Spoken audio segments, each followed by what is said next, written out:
Hello guys, welcome back to my YouTube channel. মই আজি আপোনালোকৰ ওচৰলৈ নতুন ভিডিও এটা লৈ আহিছো। আজি ভিডিওত এই বিষয়ে আপোনালোকক কম যে এম পৰিবহন এপটোত আপুনি আপোনাৰ মোবাইলত ল্যাঙ্গুৱেজটো কেনেকৈ আপুনি চেঞ্জ কৰিব পাৰিব। আজি ভিডিওত এই সকলো আলোচনা কৰিম। ভিডিওটো প্ৰথমৰ পৰা শেষলৈকে চাব আৰু মোৰ চেনেলটোত প্ৰথমবাৰলৈ আহিছে যদি চেনেলটো সাবস্ক্ৰাইব কৰি কাষত থকা বেল আইকনটো প্ৰেছ কৰি অল কৰি দিব। আহিবলগীয়া ভিডিওৰ নটিফিকেশন সকলোতকৈ আগত আপুনি আপোনাৰ মোবাইলত পাই থাকিবলৈ তেন্তে বলক ভিডিওটো আৰম্ভ কৰো। প্ৰথমতে আপোনাৰ মোবাইলত আপুনি এম পৰিবহন এপটো ওপেন কৰিব।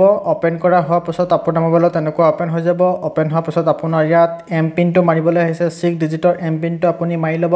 মাৰা হোৱাৰ পিছত এম পিনটো টাইপ কৰাৰ পিছত আপুনি সাইন ইনত ক্লিক কৰিব। সাইন ইনত আপুনি ক্লিক কৰাৰ হোৱাৰ পিছত আপোনাৰ মোবাইলত এম পৰিবহন এপটো ওপেন হৈ যাব। তাৰপিছত আপুনি লেফট সাইডৰ ওপৰত তিনটা সাইন চাবলৈ পাইছে। আপুনি ইয়াত ক্লিক কৰিব। ইয়াত আপুনি ক্লিক কৰাৰ পিছত তলত চাবলৈ পাইছে ল্যাঙ্গুৱেজ দি আছে। ল্যাঙ্গুৱেজত আপুনি ক্লিক কৰিব। ল্যাঙ্গুৱেজত আপুনি ক্লিক কৰাৰ হোৱাৰ পিছত আপোনাৰ মোবাইলত ল্যাঙ্গুৱেজ কিটা এনেকুৱা শো কৰিব।